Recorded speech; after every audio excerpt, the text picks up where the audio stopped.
Welcome everybody to another edition of Casey and the Sports Doctor, the sports show about all sports, big and small, where you, the viewer, get to chime in on social media. Thank you, as always, to Family First Life. If you want to know more about Family First Life, go to familyfirstlife.com. Now, Sports Doctor, we are here at New London High School. The passing league is going on behind us, and that begs the question. What do you make of what you've seen so far?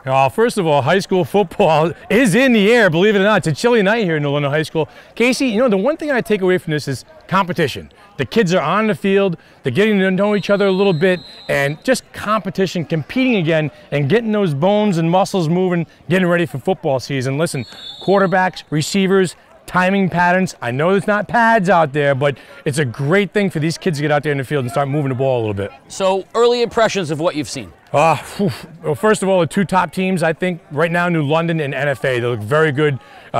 Senior returning quarterback and Shea McManaway. Sophomore Owen George for New London. Athletes all over the field. And keep an eye this year on the Fitch Falcons. Athletes all over the field. They've got a good quarterback, well coached. So 3 schools right there in the ECC, NFA, New London, and Fitch. Can you really tell anything from this passing league? I mean, is there anything you can actually make of this? I think so. I think the fact that quarterbacks are working receivers and timing, there are no pads, but you can see the speed on the field. You can't coach speed. And out there right now with some of these teams, a lot of speed on the field. So I see a lot of the head coaches in the facility, but they're not necessarily coaching. And that's a CIAC rule. You can't coach your players in the offseason. Should we just get rid of that and pretend we're not doing it and let the coaches coach? Yeah, it's a horrible rule. Who is better to coach the kids than the coaches themselves? You know, if they're here, why not? Let them coach the kids.